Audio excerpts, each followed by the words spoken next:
from John chapter 10, verses 11 through 18. I am the Good Shepherd. The Good Shepherd lays down his life for the sheep. The hired hand, who is not the shepherd and does not own the sheep, sees the wolf coming and leaves the sheep and runs away, and the wolf snatches them and scatters them. The hired hand runs away because a hired hand does not care for the sheep. I am the Good Shepherd. I know my own, and my own know me.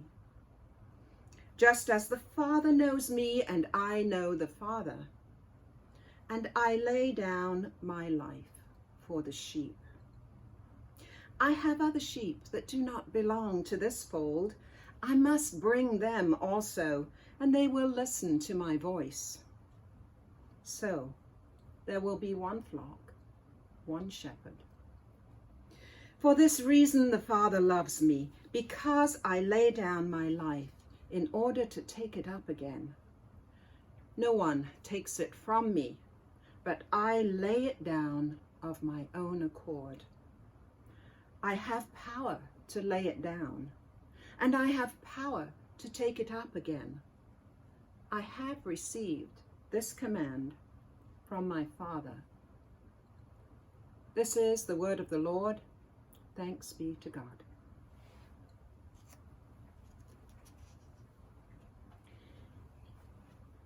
Jesus' beautiful imagery of God, the shepherd of a beloved flock, reaches back to the scriptures of the Old Testament.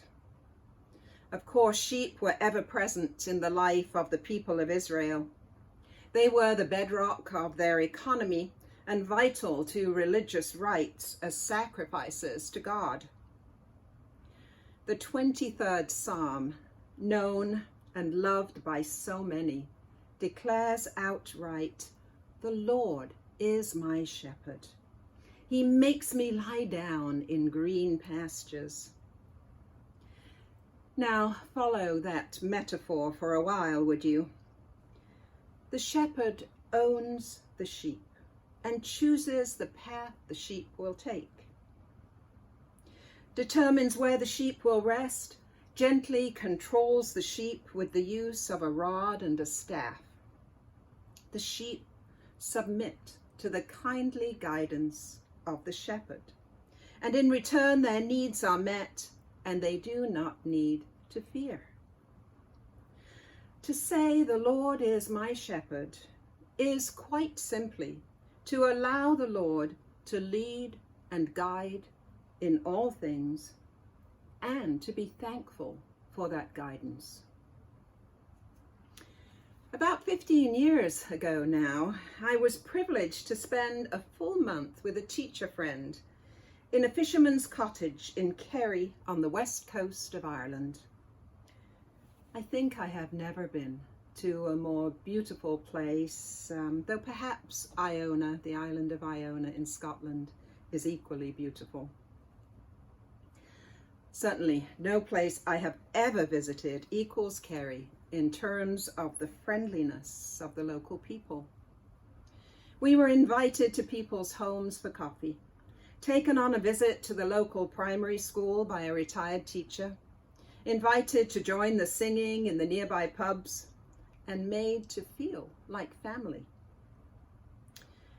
On the first morning we were there, we awoke to find a sheep in our tiny cottage garden. It must have slid down the steep bank that formed the rear garden wall and was unable to get back up. We let a neighbor know, and soon an old shepherd appeared.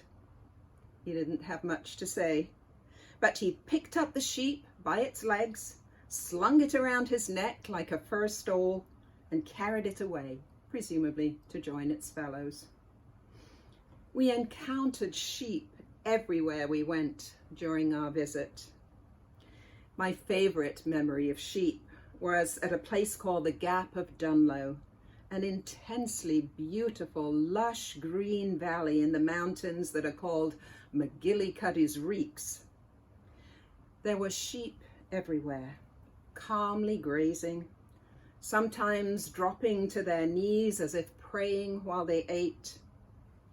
This place was the embodiment of the 23rd Psalm in its quietness, its fertile abundance, and the apparent contentment of those ever-present sheep. Jesus takes up the pastoral image as he talks to his followers in John 10. He states outright and definitively, "I am the Good Shepherd." And he follows this with, "The Good Shepherd lays down his life for his sheep." The Good Shepherd, he says, will not run when danger lurks, threatening the flock. The Good Shepherd will stay and will protect the sheep against the wolf, even to the point of putting his life in jeopardy. Jesus says that he knows his own and that his own know him. Jesus knows us, both individually and as a community of his followers. In this scripture passage, Jesus is referring to the flock, to the community of followers. However, elsewhere, using the same metaphor of sheep and shepherd, Jesus makes it clear that we are individually important to him. In both Matthew 18 and Luke 15, Jesus tells the parable of the lost sheep. He asks his listeners, which of them, if they owned 100 sheep, would not seek after one lost sheep until he could bring that wandering one back to the safety of the flock, just like that shepherd in Kerry? He goes on to say that the shepherd will rejoice at the return of the lost one. I wonder if anything in you rebels a little against this comparison to sheep. After all, we use some negative images about sheep who simply follow the crowd and appear not to have a mind or a will of their own. Most of us don't like to be thought of as followers. We value our individual nature, claiming our right to be different from the herd. And as for being prodded by that shepherd's rod and staff, maybe we rebel a little against that too. Incidentally, the real purpose of the shepherd's rod and staff is not to punish, but to keep the sheep together on a safe path. The rod was likely not an instrument of punishment, but rather a long branch to guide and direct the sheep. And the shepherd's staff, or crook, could catch an errant sheep, or even rescue that sheep from a crevice. Even so, that still leaves us clinging to the herd. But consider again Psalm 23. It's a psalm attributed to David, who began his life as a shepherd boy. From that humble beginning, David became a great military leader and the most revered king that Israel ever knew. And yet, in claiming the Lord as his shepherd, David acknowledges his own real need to be guided, to be made to lie down in secure places, to be reassured during the darkest times. Knowing that the Lord is leading and guiding him, David feels a sense of safety, security, peace, belonging, and abundance. He submits to the will of God, knowing God is trustworthy in faithful leadership. Even King David, whom so many others relied upon for guidance, needed to submit his will to God's kindly direction. Jesus tells us he knows his sheep and the sheep know him. The followers of Jesus were and are a community of people seeking God and seeking God's will in all things.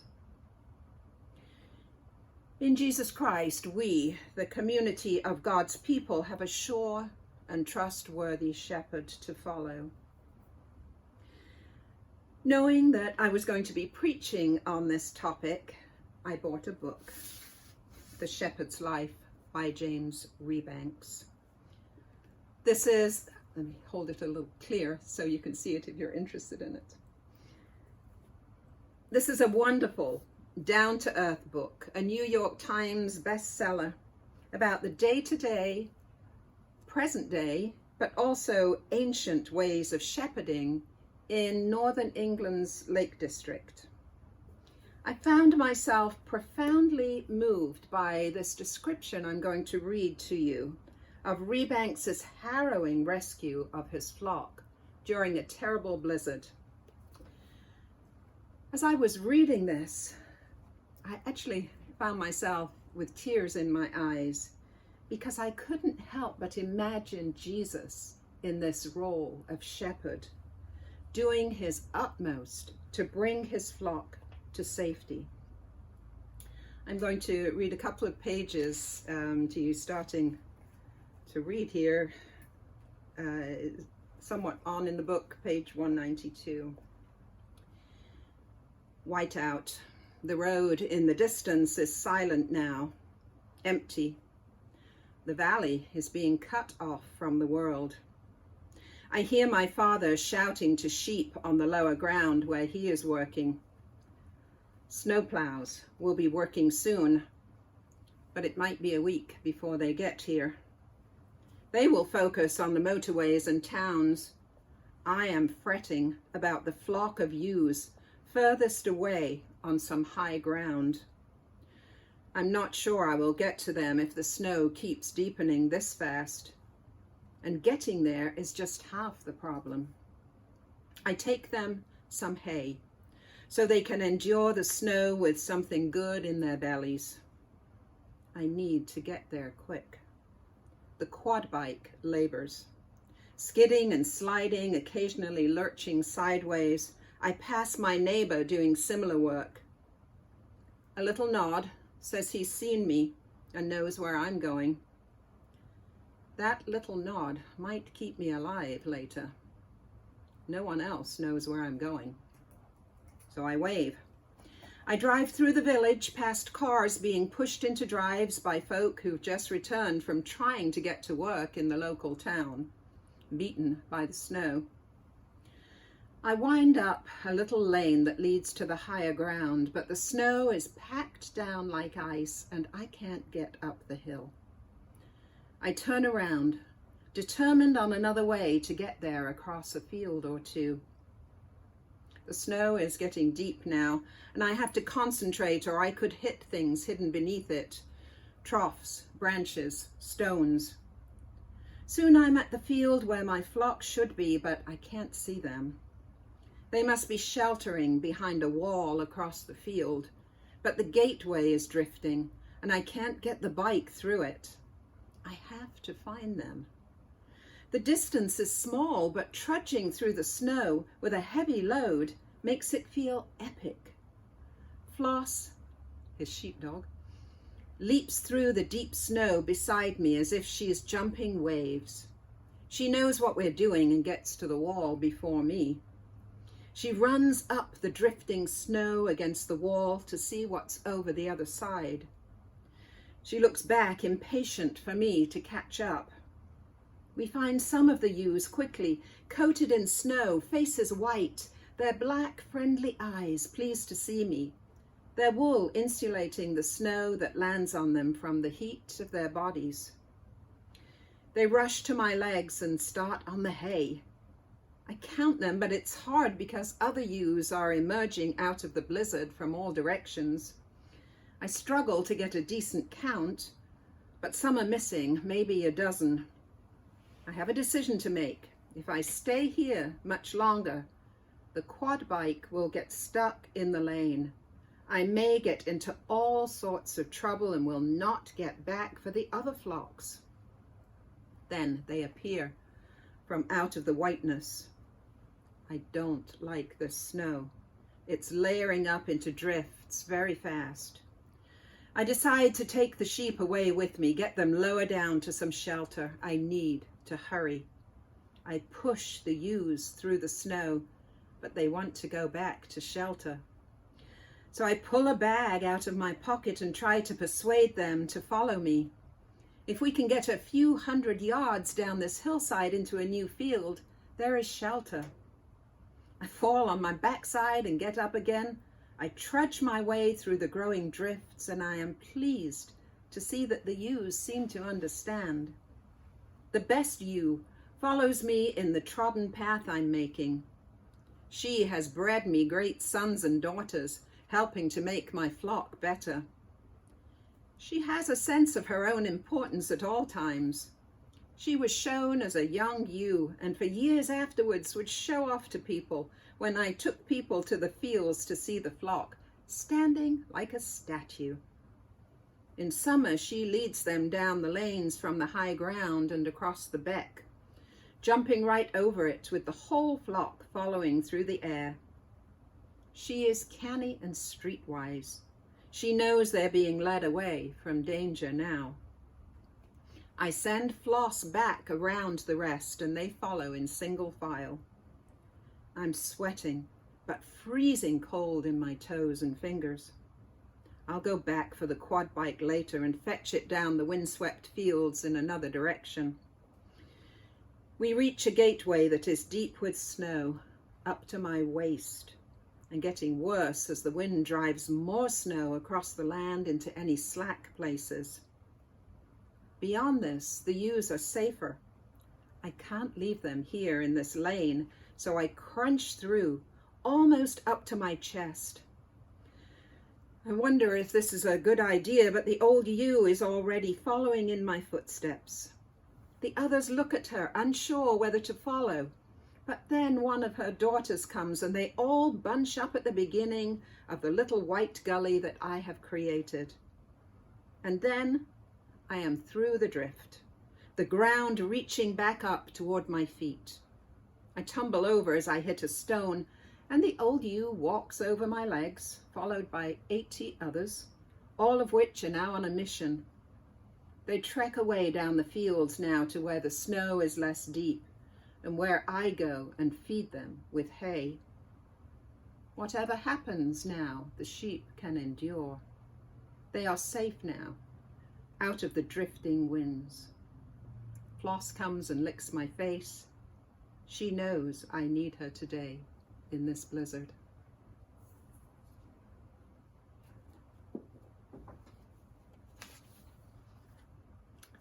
Some of us may be feeling a little adrift from the flock these days. The communities that we depend on have been harder to connect with. We have not seen our church friends regularly, in person. All our social groups have been put on hold or have morphed into Zoom groups. Family contacts have been interrupted. Our service and ministry groups have changed radically. Those of you who serve with Family Promise have missed, I know, the in-person contact with those beautiful families that this church serves. We may feel that we have become a little like those lost sheep, waiting for our shepherd to lead us back to the safety and the joy of being with the flock. Friends, that joy will come again. That particular joy that we know when we are together will come again. We must trust our good shepherd, who loves and cares for each one of us as God's own. God will reunite us with the flock in safety and in celebration. Meanwhile, let us take refuge, resting a little while longer in the still waters and green pastures to which God has led us. There is peace there as we wait. Amen.